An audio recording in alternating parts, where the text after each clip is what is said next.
They call it pyramiding. It is the practice of increasing your position as the market moves in your favor. But you have twisted this principle into something reckless, something dangerous.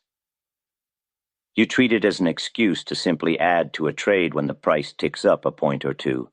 That is not speculation. That is reckless gambling without a rule. You do not understand the central law of capital allocation. Initial conviction is the foundation of acceptable risk, not the justification for limitless exposure. Before you ever buy the first share, you must determine the maximum capital you are willing to risk on the idea itself. This decision is absolute. It is a psychological firewall you build against your own greed. Your first entry is only a test, a minimal commitment to confirm the initial signal. It is the market's response to your first move that determines if you deserve to commit further resources. The trend must prove itself to you. The novice believes the biggest risk is the market turning against him. The veteran knows the biggest risk is the market turning against him after. He has overcommitted based on an unproven hunch. You must understand that the volume of your first entry defines your psychological stage. It sets the mental maximum. This initial sizing controls the panic, the desperation, and the hope that will inevitably follow. If the position is too large from the start, you are owned by the position. If it is properly sized, you own the commitment, and you are free to wait for confirmation. This separation is the entire game. We must speak plainly about the true risk that you are inviting. When you enter a trade with high conviction, you are not simply risking capital.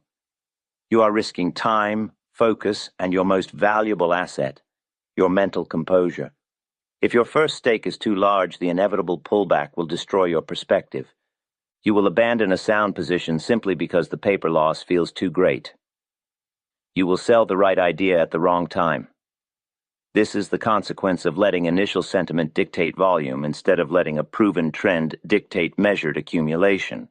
You must accept that conviction, no matter how intense, is worthless until the price action confirms it. The true master moves with the market, not ahead of it. Your job is to follow the money, not to try and lead it. You are a speculator, not a creator of markets. The central theme of all speculation is validation.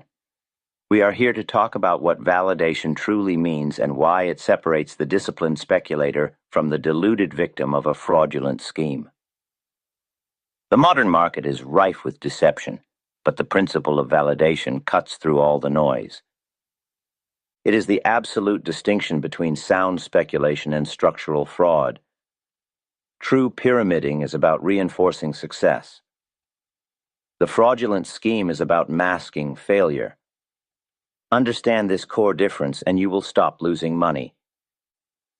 The crowd misunderstands the mechanism of increasing exposure. They hear the word pyramiding and see a simple opportunity to double down. But true capital preservation dictates that you never risk more on the second tranche than the paper profit generated by the first. The market must fund its own expansion. The proper methodology is simple. The market moves in your favor, validating your initial position. The profit on that move becomes the theoretical risk budget for the second block of shares. This is not about getting cheaper shares, it is about protecting your principal. Your subsequent entry points are not arbitrary. They must confirm the strength of the underlying trend. They are placed at new consolidation breaks where the market pauses, proves demand, and then accelerates. You're not betting on hope. You are betting on proven momentum. If the market suddenly reverses against your entire pyramided position, your total loss should only be a small fraction of your starting capital because the later additions were protected by the early accumulated profit. You must never let a profit turn into a loss. That is the first law of survival. Contrast this with the structure of a fraudulent scheme. In a scheme, the value of the asset or the service is entirely dependent upon the recruitment of new capital. There is no underlying inherent value that is validated by price action or profit generation. The money you make comes from the person you bring in. The classic pyramid scheme accelerates volume through pure psychological manipulation. It is a disease of selling potential, not delivering performance. It relies on the hope of limitless recruitment, a structural impossibility in the finite world. A speculation in the market is validated by tangible financial results. The price moves because of supply and demand for an asset that has intrinsic value, whether it is a business generating profit or a commodity being consumed. The asset itself is the engine. In the fraudulent model, the participants are the engine. Their enthusiasm, their commitment to bringing in the next layer, is the only thing that sustains the structure. When the recruitment stops, the structure collapses, because the value was never real. It was always a transfer. I once knew a man who treated the stock market like a recruitment game. Every time his position ticked up, he would call his associates, convincing them to enter, thereby pushing the stock price higher with their fresh capital. He was not pyramiding. He was running a psychological fraud on his friends. He mistook their collective volume driven by his hype for market validation. The stock was a hollow shell without earnings or sales momentum. It was pure hot air. He scaled up his personal exposure based on the volume of others, not on the proven strength of the trend. When the last buyer was exhausted, the recruitment stopped. The price did not consolidate and accelerate. It simply fell apart under its own weight. My friend was caught in the collapse. He had risked his entire principal, plus the gains of others, because he failed to see the difference between genuine demand and manipulated volume. The conclusion was absolute. You must never rely on external psychological factors to justify your capital commitment.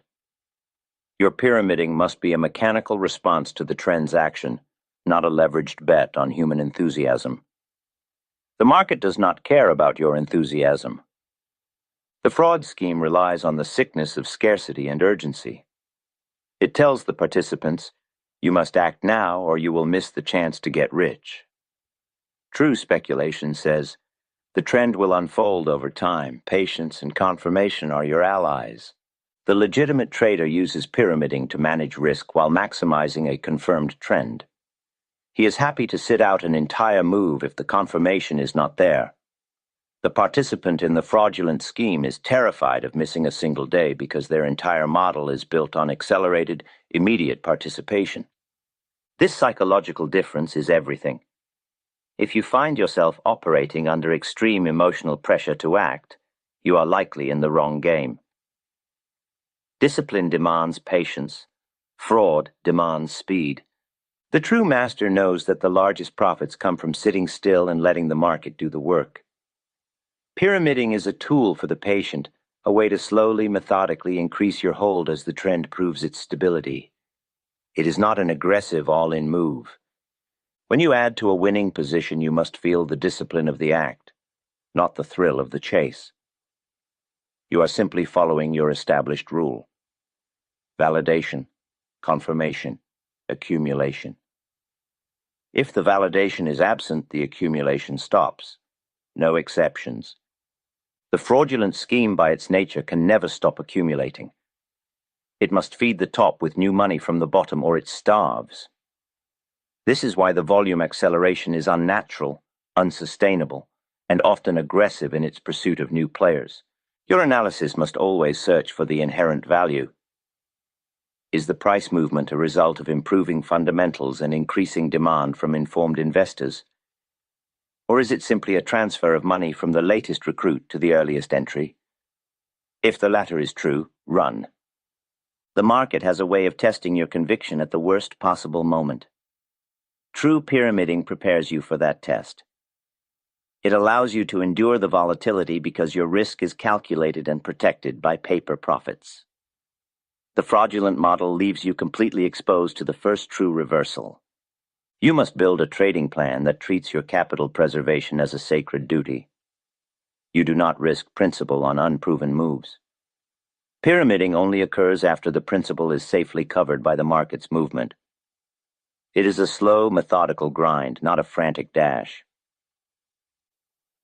Modern market structure and regulatory scrutiny now reinforce these age-old truths. Regulation exists to enforce transparency, demanding that value be provable, not merely promised.